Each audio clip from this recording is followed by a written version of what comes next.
Aku kan baru pulang benar-benar for good ke Indonesia tuh 2016. Wow. Dan karir lo langsung, Chan. Iyalah. Enggak langsung Gak usah sok humble deh. Enggak, aku tuh ditolak di banyak radio loh. Lo dikenalin musik umur 3? Umur 3. Instrumen pertama? Instrumen pertama itu... Karena kalau konser klasik itu kan kita orang nggak boleh batuk, nggak boleh kayak nafas, jadi benar-benar hening, semuanya tuh khusyuk, tepuk tangannya di akhir. Nah terus tiba-tiba mengeluarkan karya yang kalau Isyana Sarasvati teriak orang tuh, terus langsung yang kayak just the way that you move, kau adalah itu aku kayak, bisa kayak gini? Lah, Burger Kill. Iya kan? Tuh aku tahu nggak cerita di baliknya? Apa? Ya bener-bener kita aja nggak nyangka kalau ada kolaborasi sama Dead Squad karena SMP gitu aku pernah ikut kayak ajang pencarian bakat Bandung, anak-anak Mojang Bandung.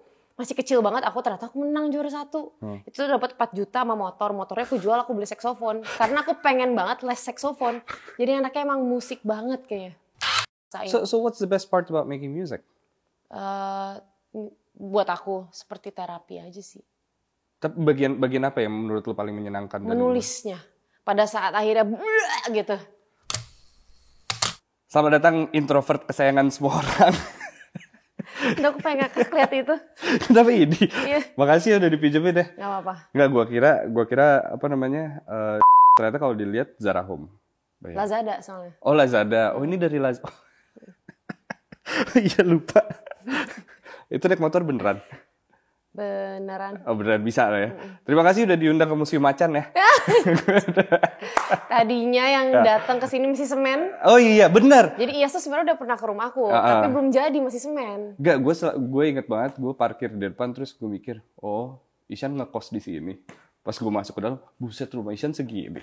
Isyan gue bangga loh melihat ini semua. Makasih ya. Coba ceritain kita ada di mana sekarang. Kita lagi ada di rumah, di tempat tinggal Isyana Sarasvati ya, yang dibangun dengan penuh kerja keras. Payah. Tapi baru kan? Lu nggak dari dulu di sini? Enggak, baru sih, baru pindah tuh tahun lalu, 2021. 2021 akhir. Lu besar di beberapa negara, salah satunya Belgia. Masa kecil lo bilang Jakarta, rumah lo tuh di umur berapa? Karena lo besar di Bandung juga kan? Aku tuh pulang dari Singapura, itu langsung pindah Jakarta. Udah langsung domisili ganti. Sekarang pun KTP aku juga udah KTP-nya udah alamat ini. Oh udah alamat ini? Tapi besar di Belgia, tell me about it. How was it growing up in a country that wasn't yours gitu? Karena kebetulan aku kayaknya masih kecil banget ya, umur 2 gitu udah cabut ke sana. Jadi sebenarnya kan masih kosong gitu ya. Jadi pas aku ke Belgia ikut bapak ibu pada sekolah tuh jadinya aku bisa menyerap dengan lebih mudah. Terus ya, berbahasa Belanda, teman-temannya juga belum pernah ada perbandingan gitu loh. Kayak dari Indonesia terus pindah, ada adaptasi gitu nggak ada. Malah dari Belgia pulang ke Indonesianya itu yang agak PR. Karena aku kan ya jadinya ngomongnya in Dutch gitu ya selama aku TK. Contohnya. Hey, hoe gaat het met jou? Masa lu anak TK kayak gitu sih? Lah iya. Hah? Kan sekolah TK-nya ngomong bahasa. Enggak, pas balik ke sini. Pas balik ke sininya benar-benar nggak bisa bahasa Indonesia dengan baik dan benar. Karena biasanya cuma conversation yang sehari-hari ibu kan. Makan yuk gini gitu. Jadi emang butuh sekitar adaptasi 1 tahun tuh. Jadi kelas 1 SD aku berantakan banget ngomongnya. Sampai sekarang juga berantakan sih. Rara lebih parah lagi karena dia sampai kelas 4 SD berarti kan di Belgia. Nah itu kan belajarnya udah belajar tulis dan segala macam. Jadi lebih melekat lagi kan. Terus pulang kelas 4. Wah. Salah satu hal yang menurut lo culture shock ketika balik tuh apa? Kelas 1 SD belum mikirin culture shock lagi. Nggak ada ya? Gak mikir, aku cuma lebih ke bahasa aja. Terus aku juga nggak SD kan, jadi cuma TK aja ya. Salah satu tadi opening gue adalah lo introvert kesayangan semua orang. Di industri lo atau apa yang lo kerjain kan lo kayak nggak mungkin bisa jadi introvert. Ya introvert itu kan cuma how we recharge our energy sebenarnya. Oh iya betul. Jadi bukan berarti introvert, tapi berarti jadi tidak bisa berteman, tidak bisa mengekspresikan diri di atas panggung dengan metal-metalan ini. Ever since you were a kid, have you always been alone selalu sama Rara atau what was it like? uh, lebih ke sendiri sih. Oke. Jadi ibu tuh cerita kalau waktu kecil, anak kecil tuh biasanya main sama teman-teman gitu ya, terus atau enggak kayak nonton TV 50 menit, 10 menitnya misalkan disuruh les piano atau les yang lain. Kalau aku tuh kebalik, senengnya 10 menit nonton kartun, 50 menitnya di piano aja sendiri gitu. Lo dikenalin musik umur 3? Umur 3. Instrumen pertama? Instrumen pertama itu elektron sih.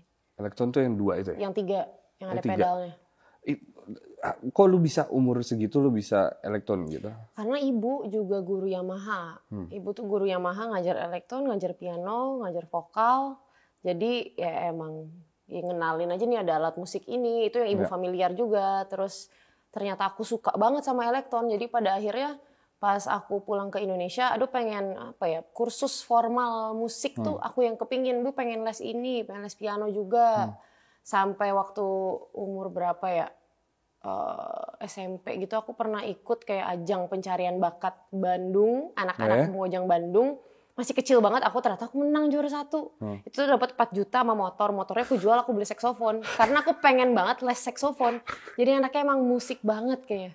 Sampai akhirnya kuliah musik ke Singapura. Sampai akhirnya kuliah musik. Aku tidak punya plan B loh. Biasanya kan orang kayak, oke deh plan A-nya HI, plan B-nya mungkin musik, plan C-nya kalau nggak keterima mungkin manajemen gitu ya, bisnis manajemen. Aku kayak, gue cuma kepikiran musik lagi. Sekeluarga padahal kalau nggak, correct me if I'm wrong, kalau bukan dokter, dosen, pokoknya guru semua. Akademisi lah. Akademisi. Kecuali ibu. Yang di musik. Ibu tuh di musik. Kenapa lo berhasil untuk ngambil dari ibu doang gitu? Kenapa aku berhasil ngambil dari ibu doang? Ya. Nggak ada keinginan untuk jadi dokter atau apa? Atau tuntutan mungkin? Nggak ada lagi. Tuntutan nggak ada. Oh, jadi ada. memang dari kecil kita dibesarkan untuk memilih apa yang kita inginkan. Ya asal kita jalankan dengan sepenuh hati. Gitu doang sih kalau ibu bapak. Buat Rara juga begitu? Begitu. Cuman Rara kan memang fortenya lebih ke akademisi, lebih suka research, LSM, those kind of thing yang aku bener-bener nggak paham gitu ya.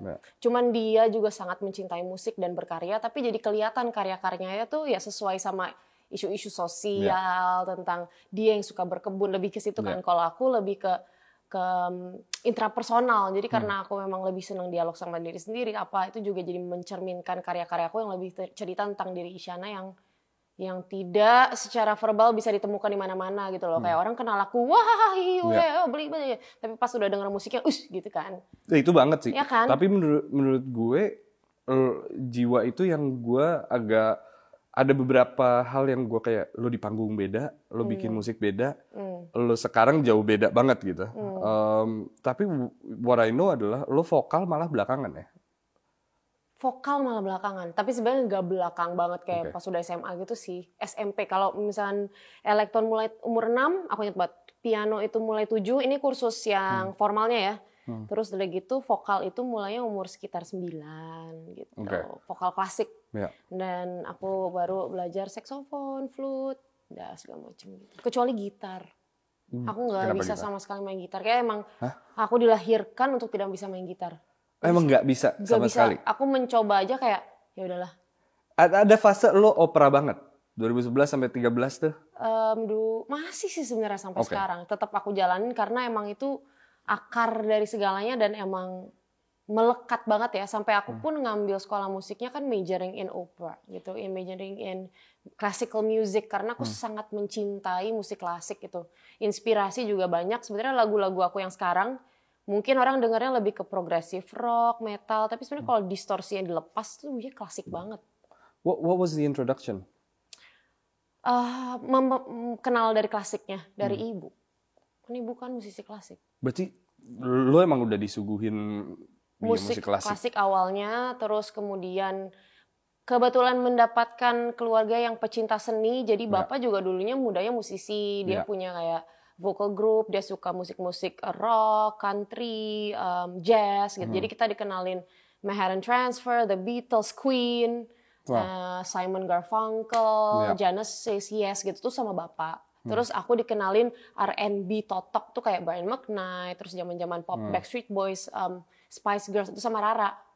Jadi dari kecil tuh udah masuknya tuh banyak banget genre. Makanya sekarang aku kayak di umur berapa lo akhirnya? Gue ini gitu. Klasik gitu. Di umur 7, karena aku ciptain lagu. Umur 7 tahun tuh Dan emang kalau misalkan secara spontan aku mengeluarkan karya-karya atau memainkan piano tuh keluarnya bunyinya tuh klasikal banget. Ya, Gitu. dan di Lexi Concert waktu itu gue Bali nonton lo juga ada sentuhan klasik di tengah-tengahnya gitu. Iya, tetap perutnya nggak bisa hilang gitu loh. Besar belajar musik klasik, dikenal sebagai musisi pop. Tuh, dikenal ya. Awalnya dikenal sebagai musisi pop. Inginnya dikenal sebagai penyanyi opera, ya kan? Tapi sekarang musiknya gue bisa bilang apa ya? Progresif lah. Progresif rock, Progresif, metal ya. ya metal. Gue gak ngomong metal, salah gue ngomong metal. Aku sih lebih ke arah lebih aku sih melihat musik aku lebih eklektik aja sih. Ini apa lagi? Enggak, eklektik tuh kayak ya bermacam-macam menjadi satu kan, jadi bunyinya sangat eklektik. Jadi sebenarnya eksploratif banget sih. Cuman memang sekarang di fase ini Isyana mengeksplorasi musiknya itu lebih ke progressive rock / a little bit of metal, a little bit aja. Nggak metal banget sih menurut aku. But what was that phase? The pop phase? The pop phase is Isyana exploring new things aja. Sesuatu yang tadinya bukan keseharian Isyana. Karena aku bener-bener dari klasik. Terus mengeksplorasi diri untuk ke genre yang R&B and pop. Itu malah, jadi kan orang biasanya mau eksplorasi ke ranah-ranah klasik deh. Atau kayak lebih ke tradisional, etnik atau apa. Kalau aku sebenarnya pas ngeluarin album 1-2 tuh itu malah eksplorasinya Isyana. Jadi makanya judul albumku yang satu tuh Explore. Itu karena aku eksplorasi hal yang kayak, gini ya kalau misalkan workshop sama orang-orang yang non-classical musician ya kayak gini gitu. Terus seru. Terus ada zamannya masih harus adaptasi banget karena teknik menyanyi klasik sama pop tuh beda banget. Dan ada kesulitan, ada kayak yang biasanya tadinya kita akustik nggak pakai mic, tapi sekarang harus mengenal monitor, terus earphone, terus ngeband. Aku tuh nggak ngeband dari kecil. Lebih ke yang individu bahkan gitu. pakai mic aja enggak kan kalau lo klasik? Pakai mic tuh enggak. Jadi kayak wah ini something new gitu. Terus belajar sampai akhirnya lama-lama aku menyatukan semuanya. Ya kan makin dewasa makin tahu diri aku tuh yang sebenarnya seperti apa. Jadi semakin kesini kayaknya udah makin pakem Isyana tuh yang kayak gini. Terus aku ngelihat juga mau gimana pun aku musisi yang terus bereksplorasi, jadi aku tidak pernah menutup kemungkinan untuk kayak collab atau bereksplorasi di genre musik apapun. Jadi ya aku lihat musik as a whole aja, nggak mau mengkotak-kotakan. Menjadi solois perempuan pada saat itu kayaknya waktu itu belum banyak, ya kan? Pas aku adanya Yaya. Betul, Yaya, bahkan yang udah berkarya dari lama ya Rosa dan kawan-kawan gitu. Cuman tiba-tiba hadirlah Isyana Sarasvati gitu. Wow. Kita melihatnya kayak, siapa nih? Dan akhirnya berhasil gitu dengan lagu-lagu pop lo. Lo yang ada di sisi satu lagi gitu yang dilihatin orang dan kayak, posisi gue begini nih sekarang. Ya sebenarnya cukup kaget karena aku tadinya, sebenarnya aku mimpinya tuh jadi pianis. Jadi orang di belakang layar. Kalau nggak pianis, composer sama jadi konduktor. Jadi kalau nggak jadi Mas Adi MS, jadi Andi Rianto, Erwin Gutawa. Betul, iya. Nah, jadi mimpi aku tuh adalah aku menciptakan karya, terus aku dilihat punggungnya aja, bukan wajahnya. Kan biasanya konduktor kan gini. Ibaratnya kayak gini di kamera gini deh, di sini aja deh. Pengen gitu kan. Iya. Terus sebenarnya cerita dikit ke belakang, pas aku audisi di Nanyang itu, aku ngikutnya piano. Tapi aku tuh kecelakaan. 2 minggu sebelum audisi. Jadi pas audisi itu aku sebenarnya tangannya masih di gips. Cukup terpukul banget, udah kayak kiamat kecil buat Isyana, tapi tetap jalani hidup itu harus dilewati. Pas aku audisi sebenarnya keterima, tapi aku tuh waktu itu nyari beasiswa. Nah kebetulan aku punya sertifikasi yang sama di vokal. Jadi sebenarnya di vokal juga ada. Terus aku iseng nanya ke Nafa, kayak boleh re-audition gak sih? Aku juga punya nih sertifikasi yang sama di vokal. Mereka bolehin. Taunya masuk vokal, dapat beasiswanya di vokal. Kayak kalau mikir lagi, walaupun waktu itu sedih, tapi ternyata membawa berkah. Maksudnya kalau aku nggak ngambil vokal, nggak ngambil opera, majoringnya aku kayaknya nggak akan sampai ada di sini gitu. Karena keinginan lo awalnya piano atau dibalik gitu, yang bikin lo kaget banget apa awalnya? Konser? Konser apa tuh? Manggung gitu, sorry. Yang bikin kaget banget itu manggung terus nyanyi di depan orang, karena kalau konser klasik itu kan kita orang nggak boleh batuk, Iya. nggak boleh kayak nafas, jadi benar-benar hening, semuanya tuh Tepuk tangannya khusyuk, direhat tepuk tangannya dulu. di akhir. Iya. Nah terus tiba-tiba mengeluarkan karya yang kalau Isyana Sarasvati teriak orang tuh, terus langsung yang kayak just the way that you move, kau adalah itu aku kayak bisa kayak gini dan aku kayak lebih ke terenyuh sih, kayak tersentuh kayak bisa kayak gini, jadi akhirnya aku enjoy di dunia entertainment ini. Nggak sulit dong ngelihat kakak lo duluan.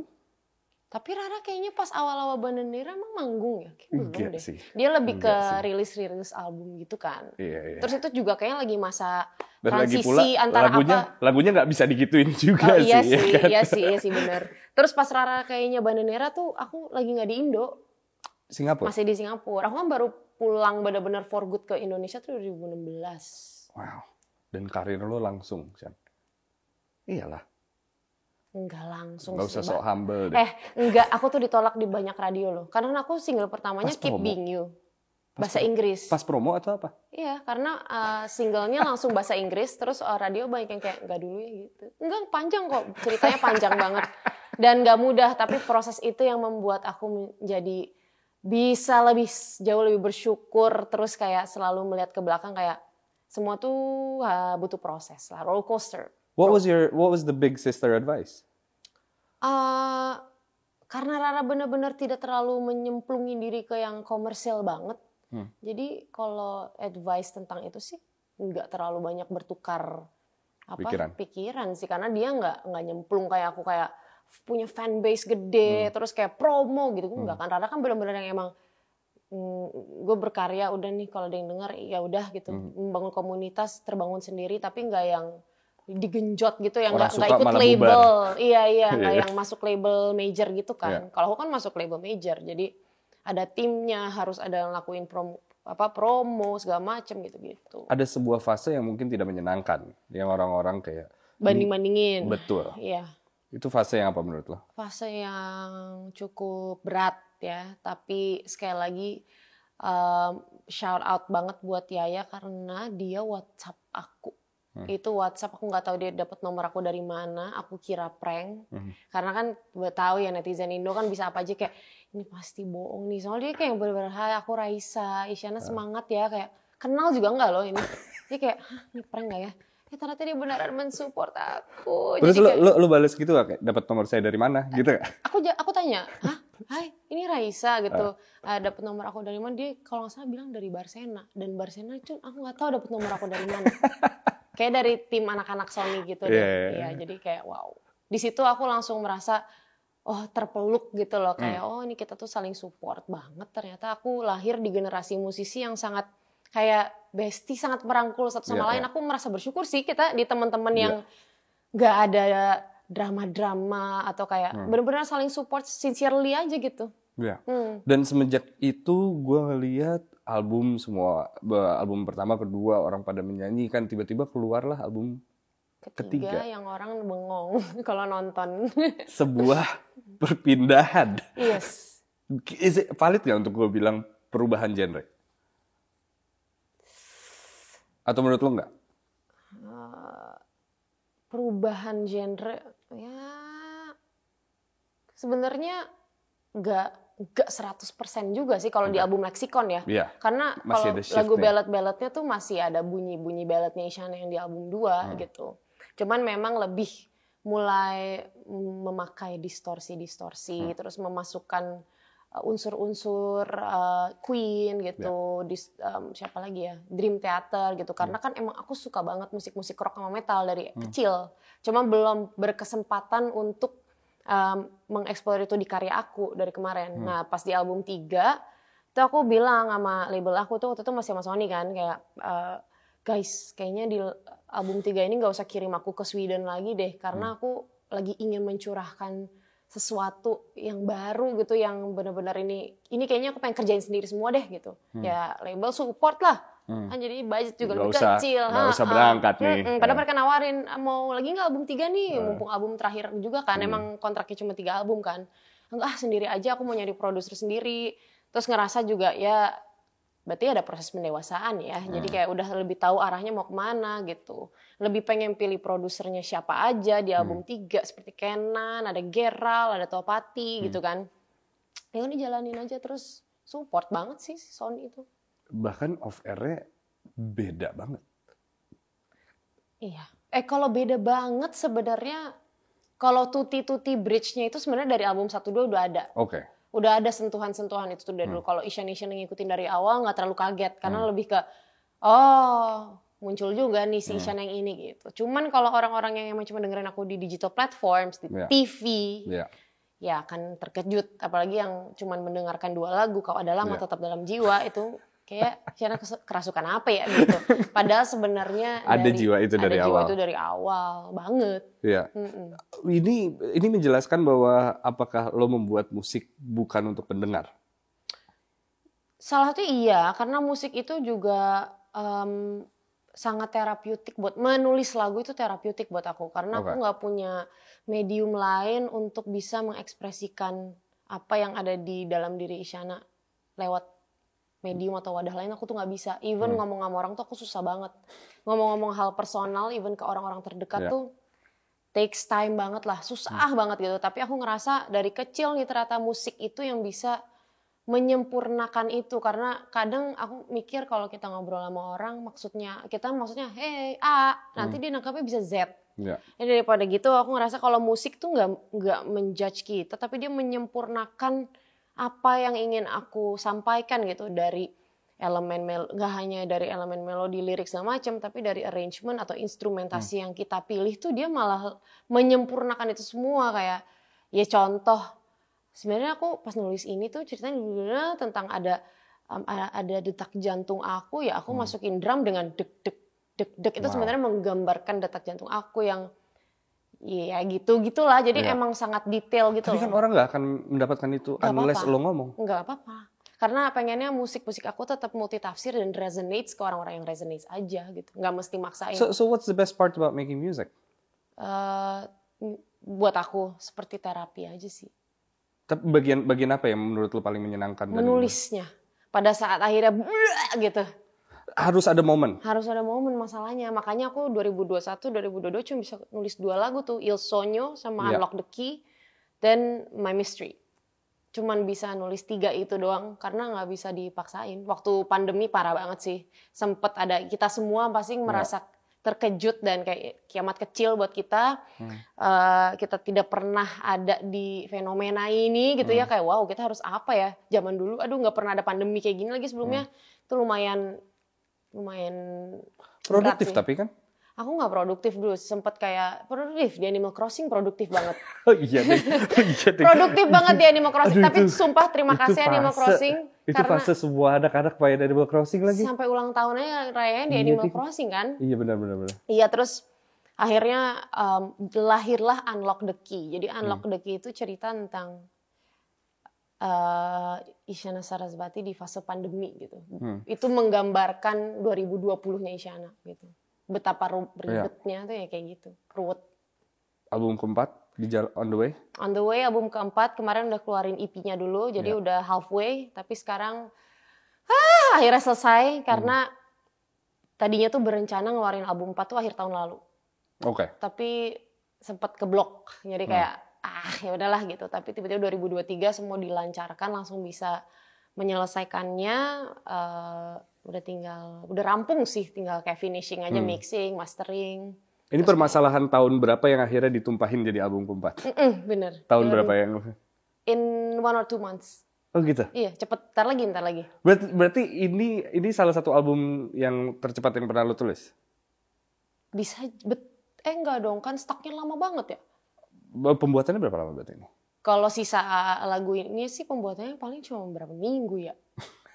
Cepet sih termasuknya. Cuman itu aku tuh kalau misalkan emang lagi nggak ada momentumnya bisa 1-2 tahun stuck ya udah stuck aja. Tapi sekalian diardur gitu.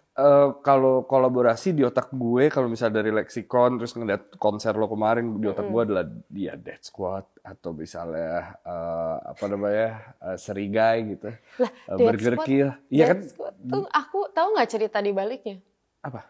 Iya bener-bener kita aja nggak nyangka kalau ada kolaborasi sama Dead Squad karena awalnya dipertemukan di event.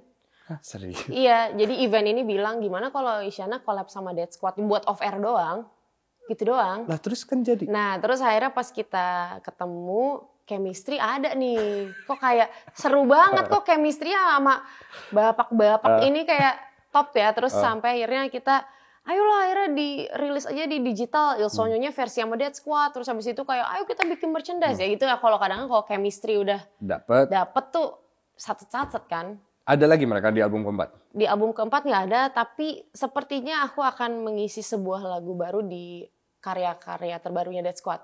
Oh gitu. Ada satu lagu yang mereka minta aku isi part pianonya gitu. Jadi aku lagi itu di tahun ini juga? Nah itu mah tanya Mas Tepi kali ya. Gitu sih. Kalau gue lihat memantau dari sosial media kemarin ada Mantra Futura. Ada Mantra Futura. Ada siapa lagi? Ada lagu yang aku ciptain sama Mako. Oke. Ya, tapi itu bagian isi-isiannya aku minta bantu Giral Situmorang sama Teddy Aditya. Mako di tengah kesibukannya masih bisa membantu ya? Nah, itu juga momentum kalau Mako. Jadi kayak Mako sibuk banget ya, ketemu juga jarang banget. Nah tiba-tiba suatu hari di malam hari aku udah mau tidur, udah pakai piyama, aku lagi humming di sini. Tiba-tiba dia dateng, dia nyanyiin melodi yang langsung kayak, ini, ya udah akhirnya kayak, Mak jadiin dong, satu kali aja hari rekaman gitu. Akhirnya kita cari satu hari buat rekaman selesai gitu. Terus sisanya aku lanjutin. Gue bilang ke temen gue tadi pagi. Gue mau wawancara Isyan nih di rumahnya yang semen itu. Iya, terus kata temen gue gini, Isyan sama laki itu ngobrol gak sih? Isyan tuh anaknya ngobrol gak sih? Itu pertanyaan semua orang. Apa lakinya tuh ngobrol gak sih? Karena lo Mako kalau ketemu tuh kayak, iya gitu. Reaksi jadi hil. Tapi ada ya momen-momen seperti itu ya, romantis sekali ya. Kalau di rumah sih quality time banget. Luar biasa. Aku sih merasa bahwa Mako itu sangat menyempurnakan hidup aku yang kosong. Pertemuannya 2007. Kita kan udah berarti tahun ini tuh 15 tahun kita bareng. Gila, makanya udah nggak usah ngobrol kali ya. Karena kayak udah kebanyakan ngobrol. Pertemuannya di mana sih, Jen? Sekolah. Jadi Mako tuh kan tinggal di Manchester 9 tahun. Oh iya. Dia balik Indo tuh SMP. SMP tuh ternyata satu sekolah sama aku. Guru aku tiba-tiba nyeletuk, adik kamu baru pulang ya dari luar. Saya nggak punya adik bu, aku bilang gitu. Ternyata itu adalah Mako. Karena waktu kecil tuh dibilang mirip gitulah. Mirip, terus nggak kenal gimana. Oh ternyata Mako, kita di English Club bareng. Dulu tuh zaman ada apa ekskul. Yeah. Nah aku tuh ikut English Club. Nah aku tuh ketuanya. Mako tuh masih lagi aku ospek gitu anjay. Terus udah gitu ternyata si Mako tuh seneng katanya. Tapi kan kakak kelas. Tapi berani lo nembak lo. Gak, lo Sunda banget barusan. Seneng katanya. Seneng tuh kan. Bisa ngomong naksir aja gak? Naksir gitu. Oh iya ya. Tapi cheesy banget naksir. Seneng gitu. Seneng. Iya. Tertarik kayaknya sama kakak ini satu. Terus dia nembak, aku tolak dulu. Perjalanannya juga seru banget tuh sama Mako. Kayak, buset nih dede satu gitu ya. Walaupun cakep sih gitu ya. Tapi yuk kenalan dulu aja berteman gitu. Jadi walaupun kita gak langsung, aduh gila banget nih jadian anjir. Gak langsung jadian tapi kita tetap kayak berteman. Ini apa SMP berarti? Terus udah jalan. Sekitar setahun kita kenal-kenalan, ya udah akhirnya jadian. Lah, lo tinggal dong. Lo ke Singapura kan lama? Belum, itu kan Mako kelas 1, kelas 2 SMP. Aku kan ke Singapura 2 SMA. Oh gitu. Iya, panjang dulu. SMP kelas 3, dia kelas 2. Dia di kelas. Dia putus nyambung berarti? Ada putus nyambung 2 kali. 2, 3. Ada lah biasa LDR? Normal. LDR 6 tahun kita. Singapura, Jogja. Luar biasa. Pulang-pulang nikah? Belum. Beres itu kayak acara gosip gak sih jadi? Iya, tapi gue penasaran. Enggak, 6 tahun tuh enggak langsung kan. Aku pulang ke Indonesia 2016, dia masih di Jogja tuh di UGM. 2018 selesai, 2 tahun dari situ nikah. 2020 kita nikah. Luar biasa. Berarti kalau lagu-lagu lo nggak bisa numpahin permasalahan cinta dong? Ada di album 1-2 ada. Iya tapi, maksudnya sekarang ini lu udah nggak bisa relate dong dengan misalnya. Iya, makanya kebanyakan bukan tentang cinta kayak relationship cewek cowok gitu sih, lebih ke relationship dengan yang lain ya. How do you curate stories untuk menjadi sebuah karya?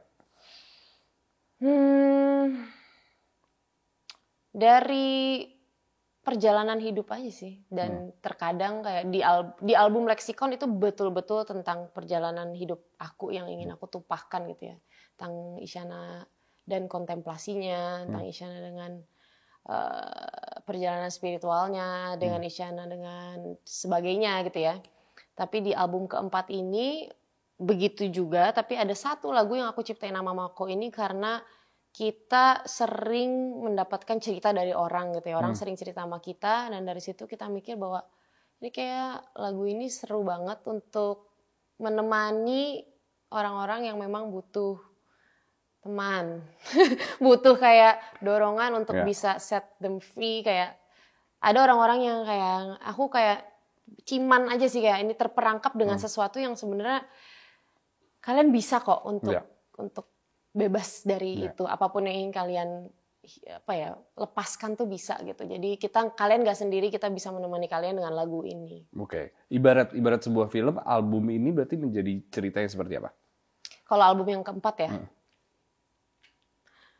yang sangat misterius kan, My Mystery. Soalnya ada My Mystery ya, lagu yang sangat misterius juga sih.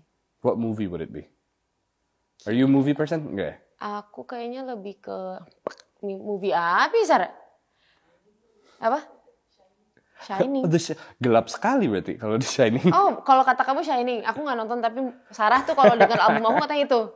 Apa itu film tentang apa sih? Oh, segelap itu berarti ya? Gelap terang dong, Sar. Dinamik ya? Wow. Ini kapan keluarnya, dan setahu gue lo belum ada judul album. Iya.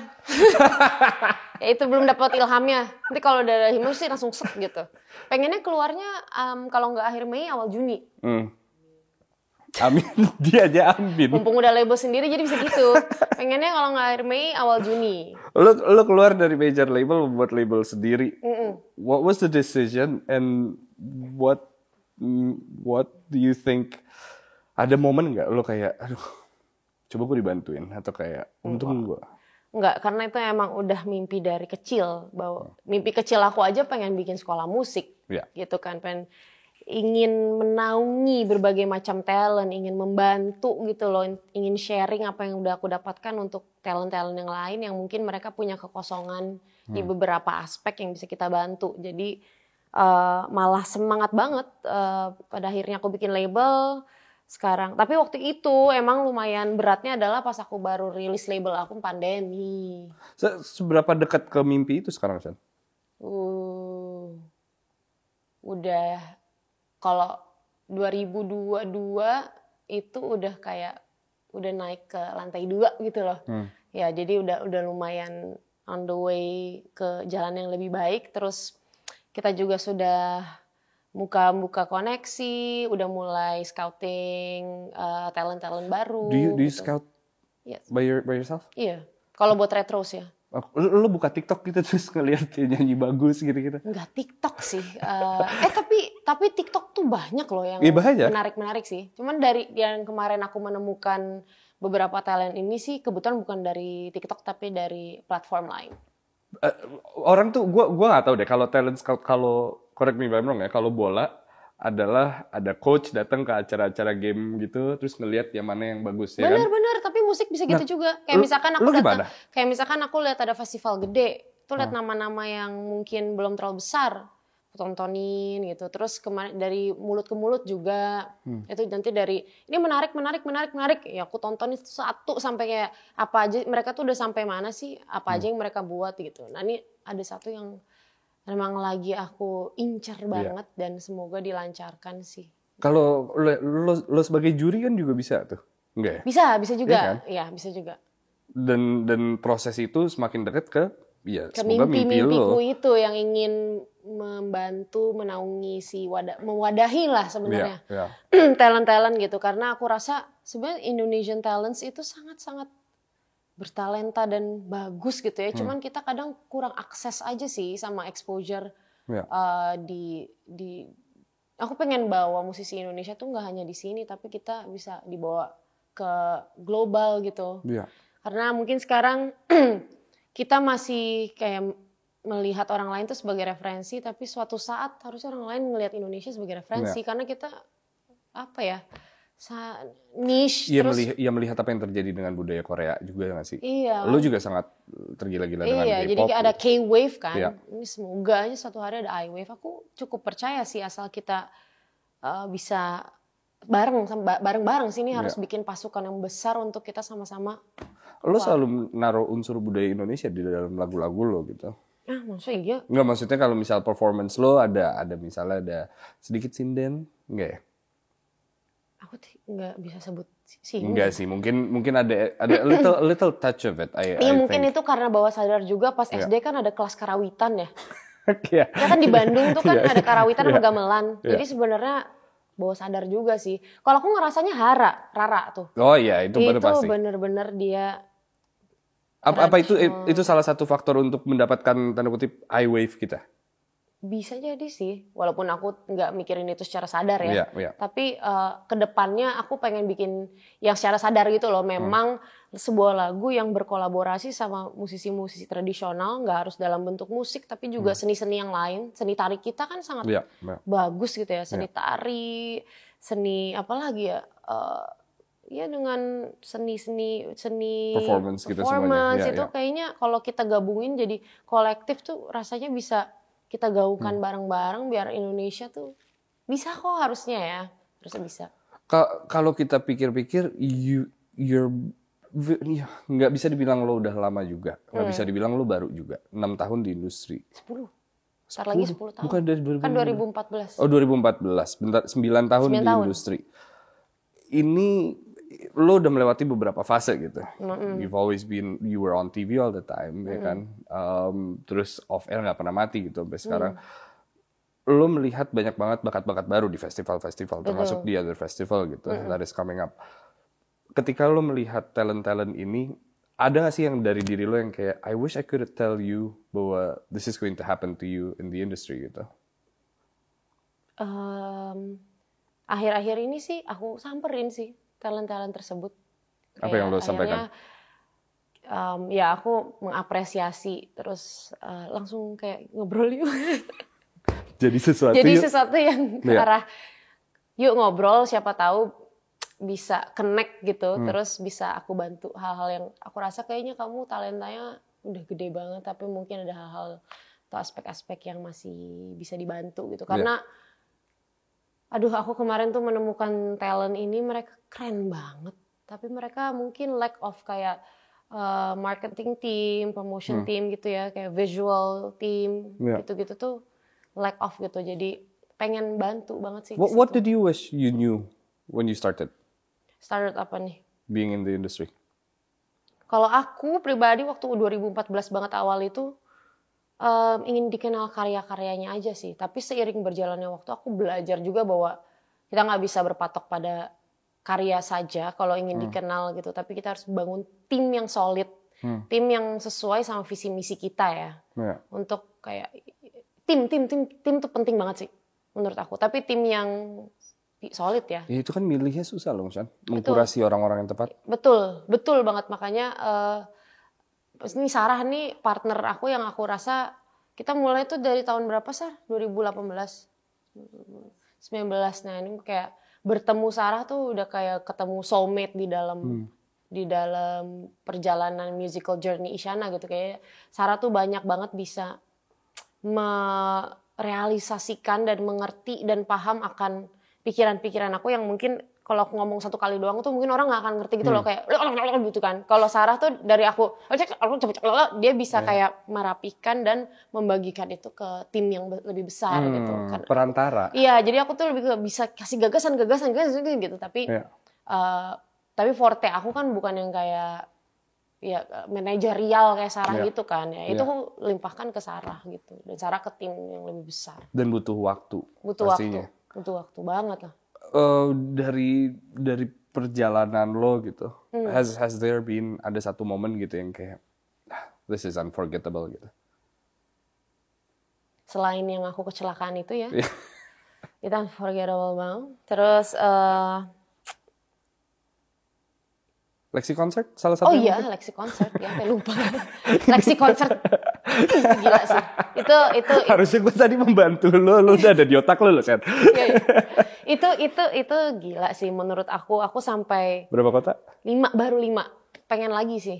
Karena kayaknya aku rasa musik-musik aku sekarang itu lebih ke mannernya tuh lebih klasikal gitu loh. Jadi emang aku tahu orang nggak mesti hafal, tapi memang experience secara utuhnya yang mereka harus experience gitu ya. Jadi harus nonton performance-nya aja. Nggak mesti ngerti lagunya juga nggak apa-apa gitu. Tapi secara visual, secara lighting, secara semua indera mereka tuh akan terasa pada saat nonton live. Mendingan nonton, bisa dijualnya dengan live performance-nya. Kalau lagu-lagu yang sekarang, aku rasa gitu. Ya.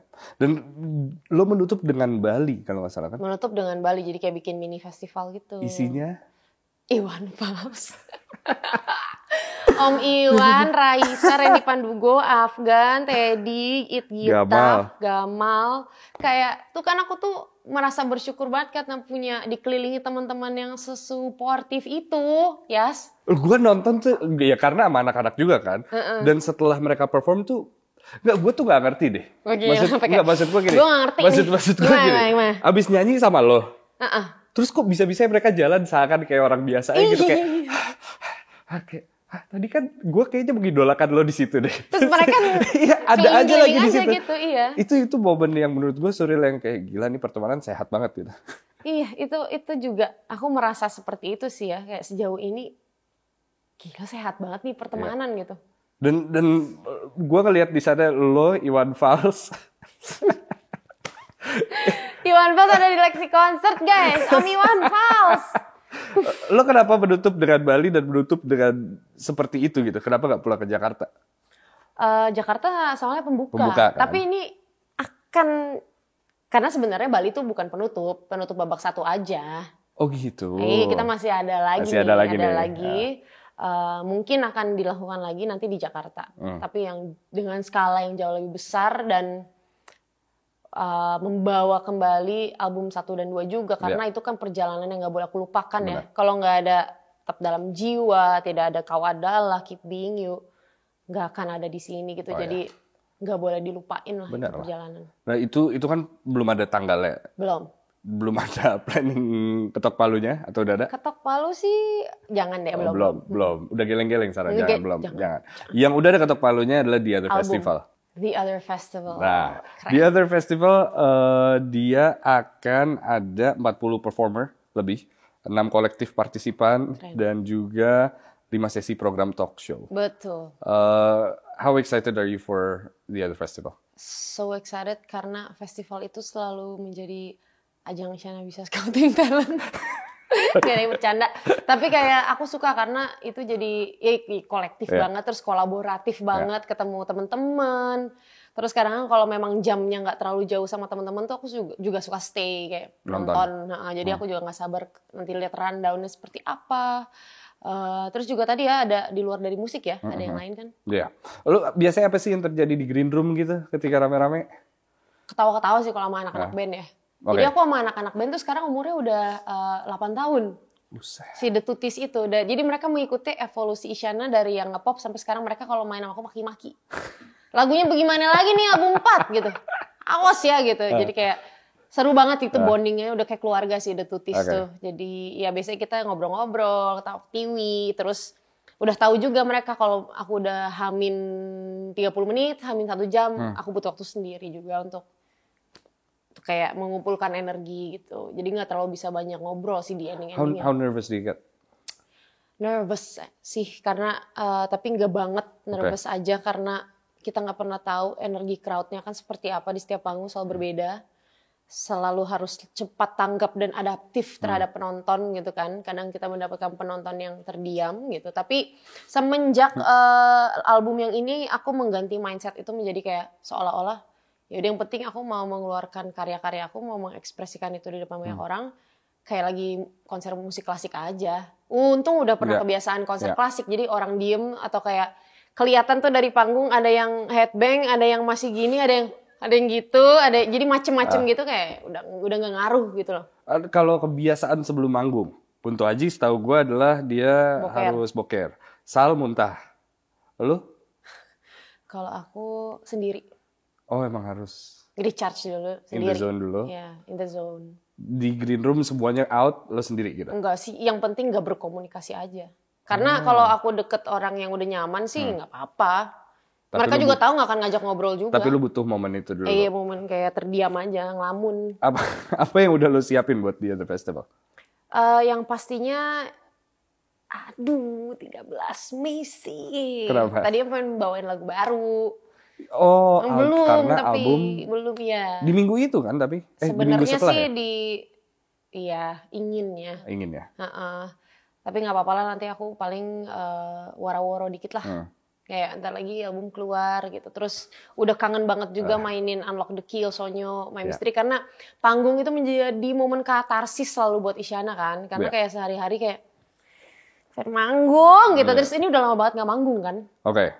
Di bulan puasa kita semua pasti Iya, rehat manggung kan. Jadi makanya aku tetap produktif dengan menyelesaikan album ini mumpung lagi kosong.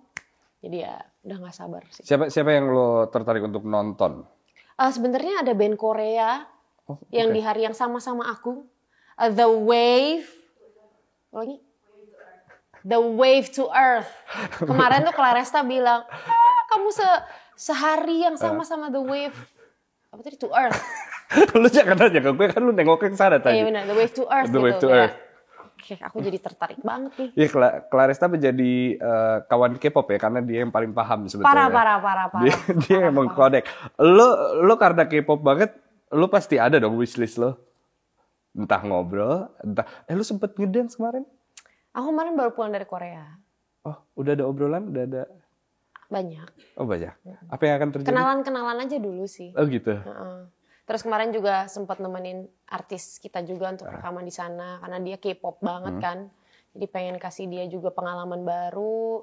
Gimana sih kalau misalkan kerjasama sama produser dari Koreanya langsung, mannernya seperti apa, itu banyak banget yang bisa kita pelajari. Kita juga banyak ngobrol tentang K-pop music seperti apa, Indonesian music seperti apa, jadi saling belajar gitu. Terus ya lumayan buka-buka koneksi, jalan-jalan, ketemu produser, arranger gitu-gitu. Any new opportunities coming up this year?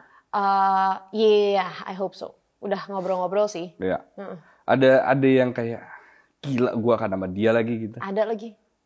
Deg-degan ya udah pasti ya. Deg-degan karena semuanya baru secara verbal ya. Oh iya. Belum ada hitam di atas putih. Lebih ke deg-degan, jadi nggak ya gitu. Tapi udah kenalan. Jadi kayak... Yang penting udah berjabat tangan. Nah, jabat tangannya enggak. Oh enggak. Cuman kayak kolaborasi asik nih. Nah, baru gitu-gitu doang. Aku kan orangnya nggak mau yang langsung, ya udah ya, nanti langsung minta nomor gitu. Enggak. Jadi kayak lebih pengen profesional aja. Oh, so cool aja dulu ya. Ya. Kayak ya udah gitu. Yang penting kenalan dulu gitu. Oh, itu belum pasti. Itu belum pasti kan? Yang udah pasti adalah The Other Festival. Balik The Other Festival. Lo akan ada di hari 13. Tanggal 13 di Jakarta. Main stage. Iya. Ada di main stage. Dan di Jakarta kok. Betul. Parkir Barat G-Expo. Jadi jangan lupa langsung datang tanggal 13. Dan untuk album Isyana coming real soon. Yes. Tanggal finally. belum bisa. Belum. Album? Belum. Bulan? Belum. Judul? Belum. Jadi insya Allah tapi very semuanya. soon. Ada lagi yang mau ditambah? Tungguin aja deh itu yang album belum ada judulnya, tanggalnya nggak ada, bulannya nggak ada. Tapi pokoknya secepatnya. Semuanya Isyana Sarasvati, terima kasih sudah mengundang kita ke sini. Thank you. Gila.